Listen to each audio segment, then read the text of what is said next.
আসসালামু আলাইকুম রহমতুল্লাহি ওবরাকাতু।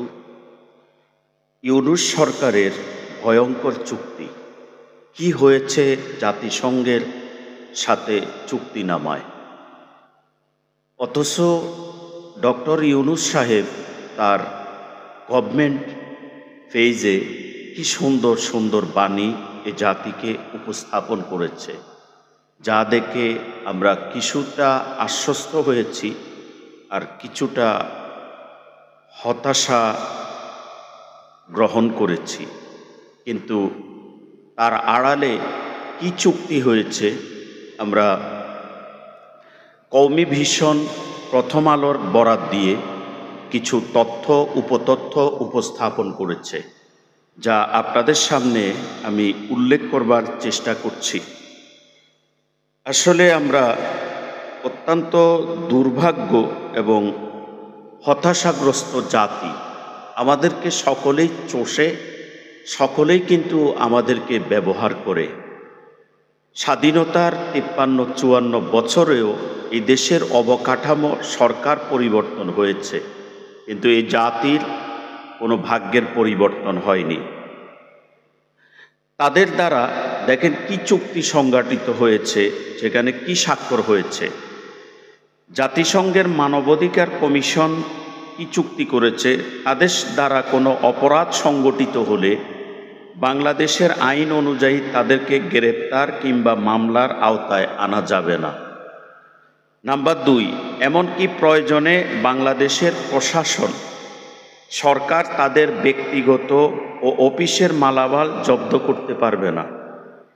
3 নাম্বার, শুধু কাজ চলাকালীন নয়, চাকরির মেয়াদ শেষ হওয়ার পরেও তাদের এ দায় মুক্তি বহাল থাকবে।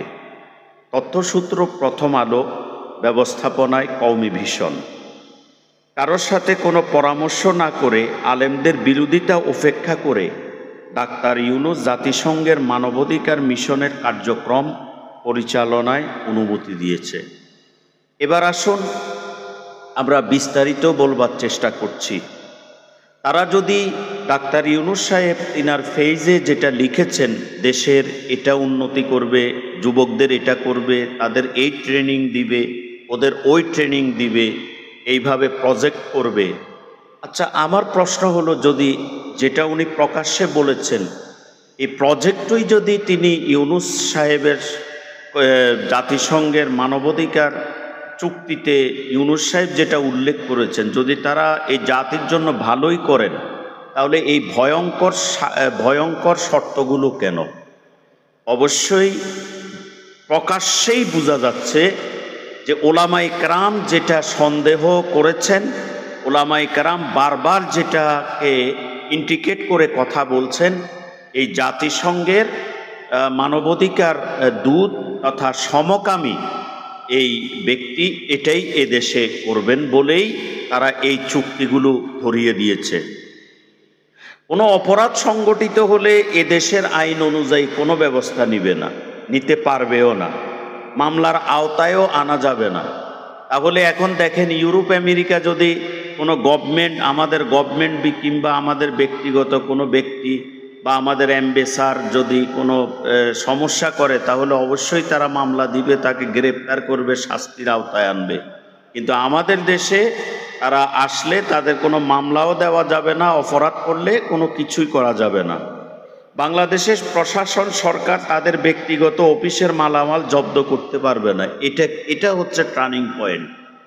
কারণ তাদের তথ্য উপতথ্য যেগুলো তারা পাঠাবে, তাদের অবৈধ মিশন হওয়ার কারণেই তো এটা, যাতে সরকার চেক করতে না পারে, জব্দ করতে না পারে, এবং তাদের অবৈধ দেশবিরোধী, ধর্মবিরোধী, ইসলাম বিরোধী কার্যকলাপ প্রকাশ হয়ে যাবে বিধায় তাদের নথিপত্র, ফাইলপত্র এই বাংলাদেশ গভর্নমেন্ট কোনো কার্ডে চেকও করতে পারবে না, নিতেও পারবে না, এবং তাদের কাজ চলাকালীনও নয়, এবং চাকরির মেয়াদ শেষ হওয়ার পরেও তাদের এই দায় মুক্তি বহাল থাকবে। মানে একজন দূত আসবে, সে গেলেও এই সরকার কোনো হিসাব নিকাশ কোনো কিছুই চাইতে পারবে না, নথিপত্র চাইতে পারবে না, ফাইলপত্র চাইতে পারবে না, আবার আরেকজন আসলেও তার বিষয়ে কোনো ইন্টারফেয়ার করতে পারবে না।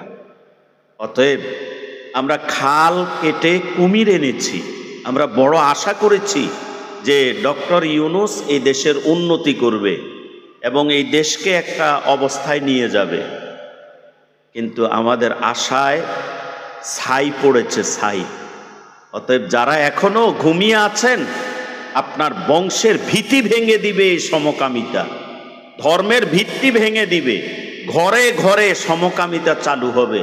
কিসের বাবা, কিসের মা, কিসের ভাই, এগুলো কিচ্ছু থাকবে না। অতএব ওলামায়ে কেরাম, এখনো ঘুমিয়ে আছি আমরা।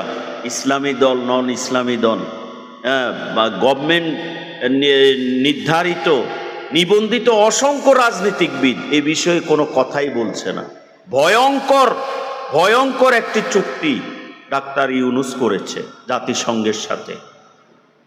অতএব ইউনূস সরকারকে বলবো, আপনি এসেছিলেন মেহমান হিসেবে, আবার আসবেন, আবার যাবেন ফুলের মালা দিয়ে। এই প্রত্যাশাই করছি। আপনি এখনো সময় আছে, আপনার সম্মান ইজ্জত, আপনাকে সেলুট জানাই।